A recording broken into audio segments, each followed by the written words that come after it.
Hi everyone, so numerical method की series में हम पढ़ रहे थे इंटरपोलेशन। पिछली वीडियो में हम लोगों ने देखा था लैग्रेंजेस इन्वर्स इंटरपोलेशन। आज हम लोग देखेंगे लैग्रेंजेस इंटरपोलेशन का प्रूफ। तो स्टार्ट करते हैं। तो टॉपिक हमारा रहेगा proof of Lagrange's interpolation. Start करते हैं इसको। लैग्रेंजेस इंटरपोलेशन का हमारे पास जो फॉर्मूला है हमने ऑलरेडी पढ़ लिया है कि ये वाला हमारा लैग्रेंजेस का फॉर्मूला होता है, ठीक है, x into x minus one x minus two, इस तरीके से।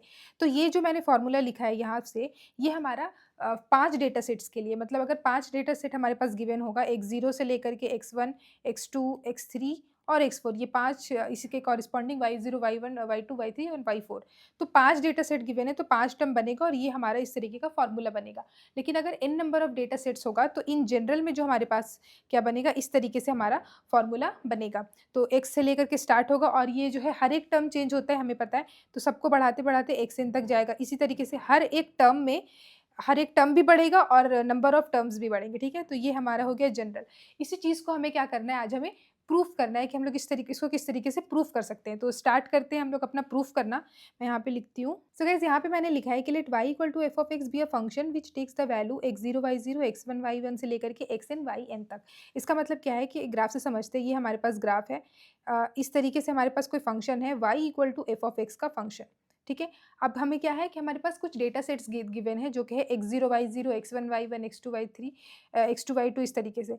तो ये जो डेटा सेट्स होंगे वो इस फंक्शन को सेटिस्फाई करेगा। मतलब सपोज फॉर एग्जांपल यहाँ पे ये जो पॉइंट होगा ये हो सकता है हमारे पास x0 y0, ये पॉइंट हो सकता है हमारे पास x1 y1।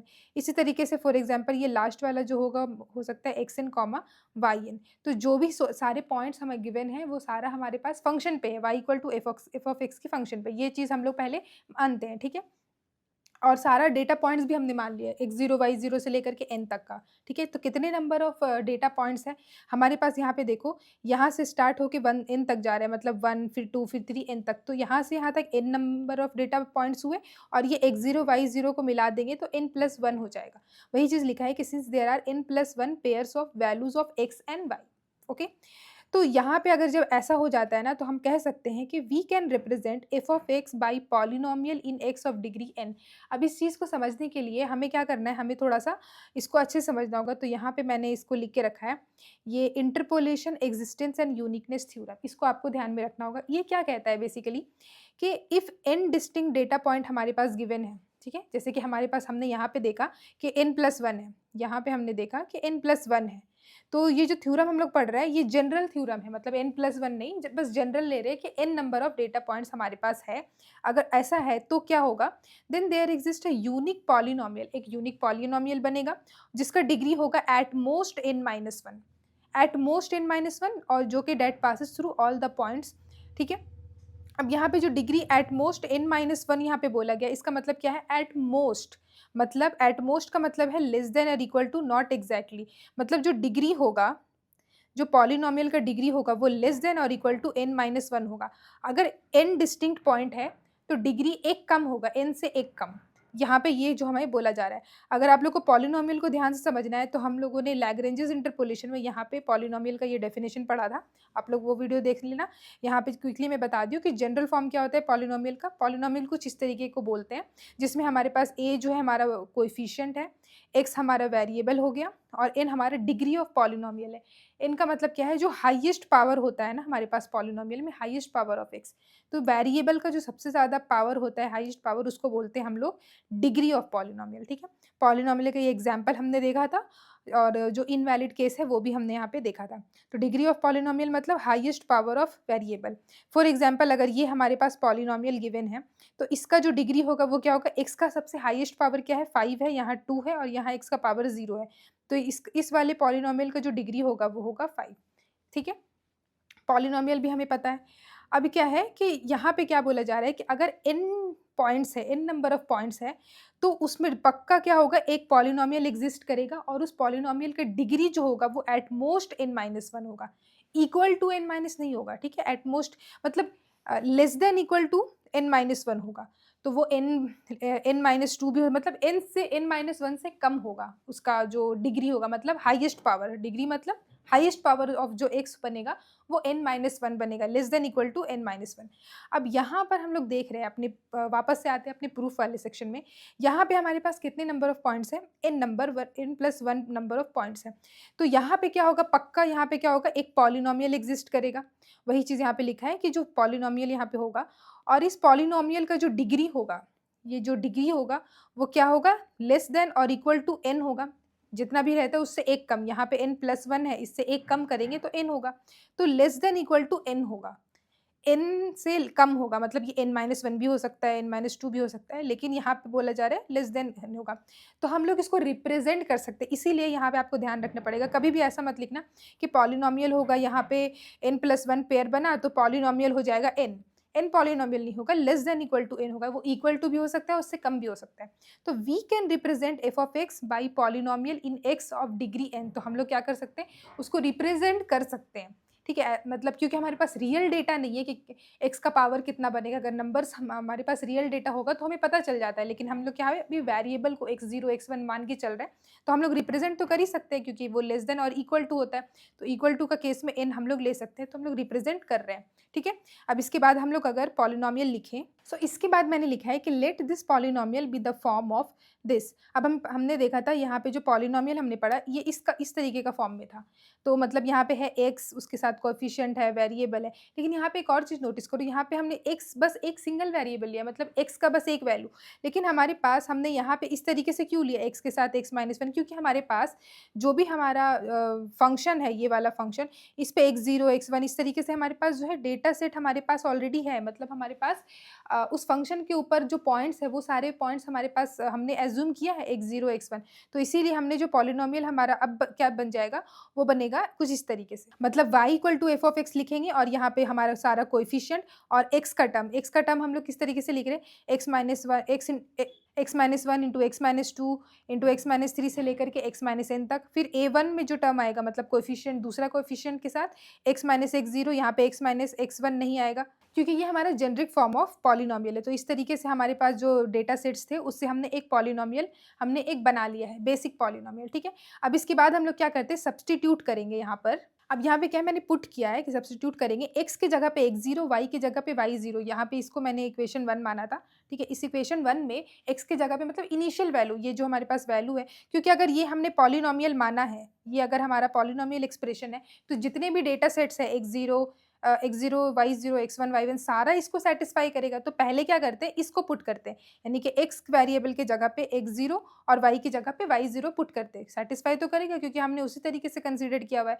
तो इसीलिए हमने जब इसको इक्वेशन 1 में पुट करेंगे तो क्या आएगा, यहाँ पे देखो, अगर x की जगह पे x0 पुट करें, x की जगह पे x0, तो क्या होगा, ये वाला टर्म तो बच जाएगा क्योंकि यहाँ पे x0 नहीं है। लेकिन यहाँ पे दूसरा वाला जो टर्म है, यहाँ पे प्लस के बाद में क्या होगा, यहाँ पे x की जगह पे x0 पुट करेंगे तो x0 माइनस x0 ये कैंसिल, यहाँ पे भी x माइनस x0 कैंसिल। तो सारा टर्म क्या होगा, यहाँ पे भी x माइनस x0 कैंसिल। तो ये सारा जो है कैंसिल हो जाएगा, बस फर्स्ट वाला जो टर्म है वो हमारा बचेगा। तो इसीलिए जो y0, y की जगह पे y0 है, y0 इक्वल टू हमारा सिर्फ ये बचेगा, ठीक है। तो यही चीज़ मैंने लिखा है कि y0 इक्वल टू क्या होगा, बस फर्स्ट वाला टर्म।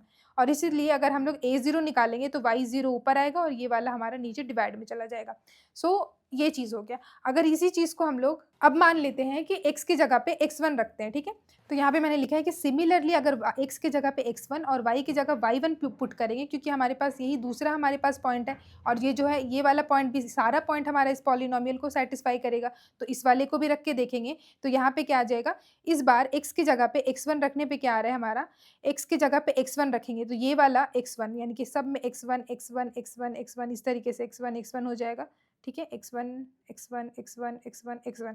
तो यहाँ पे हम लोग देख पा रहे हैं ये फर्स्ट वाला टर्म कैंसिल आउट हो जाएगा, सेकंड वाला टर्म कैंसिल नहीं होगा क्योंकि इस वाले में x1 वाला टर्म नहीं है। देखो यहाँ पे x minus x0 x minus x2 आया तो ये कैंसिल नहीं होगा, लेकिन यहाँ पे ये वाला कैंसिल हो जाएगा, ये वाला ये जीरो हो जाएगा, फिर ये भी जीरो है, तो सब उसका कुछ जीरो हो जाएगा। लेकिन ये जो प्लस के बाद वाला, यहाँ पे ये जो प्लस के बाद वाला ये वाला जो टर्म बचेगा ये हमारा बच जाएगा। तो यही हो जाएगा y1, क्योंकि y की जगह y1 रहेगा तो y1 इक्वल टू हमारा ये वाला टर्म आएगा।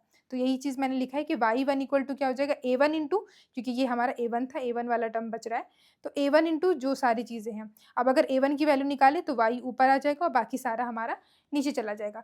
तो हमने A0 निकाला है, A1 निकाला है। इसी तरीके से क्या करेंगे, जितने सारे पॉइंट हैं, क्योंकि ये सारे पॉइंट को हम लोग अगर एक-एक करके इस पे पुट करेंगे, तो हमें क्या अब समझ में आ रहा है कि सबसे हमने A0 निकाल लिया, A1 निकाल लिया, A2, A3, A4 इस तरीके से AN तक हमें पता चल जाएगा। तो कोएफ़िशिएंट जो है हमारा वो हमें पता चल जाएगा। तो समझ लेते हैं कि निकालने की ज़रूरत नहीं है, ऑब्वियसली हमें समझ में आ रहा है कि अगर ये A0 है, ये A1 है, तो AN हमारा क्या होगा, ये हो जाएगा YN डिवाइडेड बाय यहाँ पे क्या हो जाएगा, एक x की जगह पे xn पुट किया, मतलब xn माइनस x0, फिर यहाँ पे xn माइनस x2, इस तरीके से डॉट डॉट डॉट जाएगा।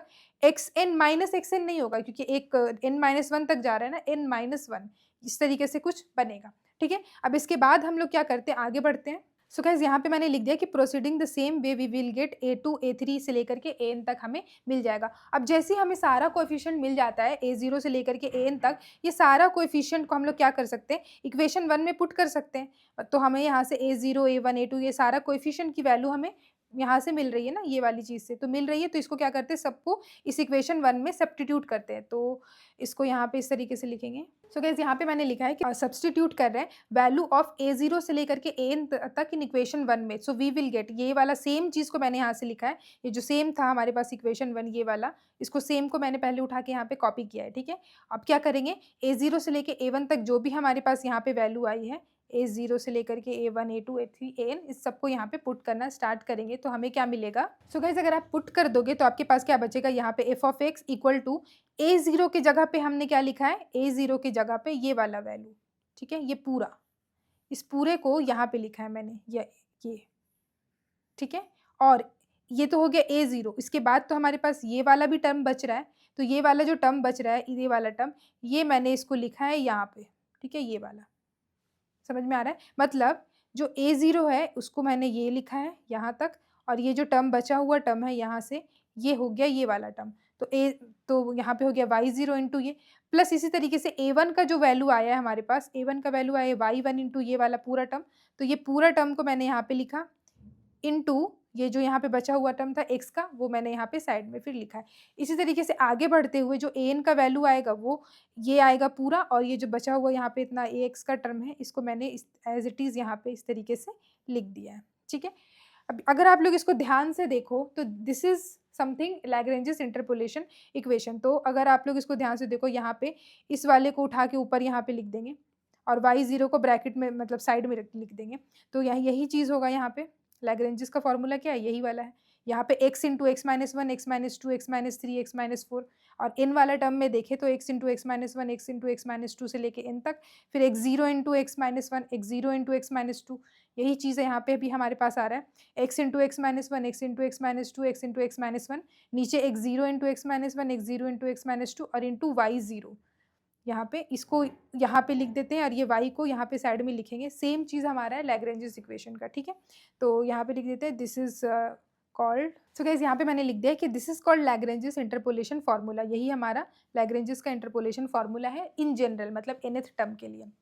याद रखने वाली जो आपकी जो यहाँ पे कॉन्सेप्ट था, वो बस यहाँ पर ये वाला कॉन्सेप्ट था कि हमें क्या, हमें पता है कि n+1 पेयर्स है, तो यहाँ पे जो रिप्रेजेंट इसको n डिग्री ऑफ n में हम लोग कर सकते हैं ये चीज़। और जब हम लोग पॉलिनोमियल कंसीडर करेंगे तो हम लोग वो बेसिक वाला पॉलिनोमियल कंसीडर नहीं करेंगे जो हमने पहले पढ़ा था। हम लोग क्योंकि हमारे पास x0 x1 दिया हुआ है, तो हम लोग कुछ इस तरीके से पॉलिनोमियल को कंसीडर करेंगे कि दिस इज आवर पॉलिनोमियल।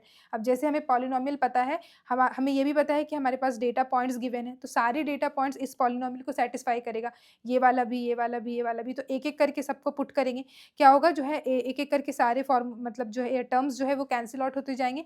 तो जब x0 y0 पुट करेंगे तो a0 का वैल्यू आ जाएगा, x1 y1 को x की जगह x1, y की जगह y1 पुट करेंगे तो a1 का हमारे पास वैल्यू आ जाएगा। इसी तरीके से x की जगह xn, y की जगह yn पुट करेंगे तो an का वैल्यू आ जाएगा। यहाँ से हमें जैसे ही a0 a1 an पता चल गया, सारे कोएफिशिएंट को हम लोग क्या करेंगे, फिर से जो हमने इक्वेशन 1 हमारा जो पॉलिनोमियल माना था उसमें पुट कर देंगे, क्योंकि कोएफिशिएंट को हमें निकालना है, ये क्या होगा।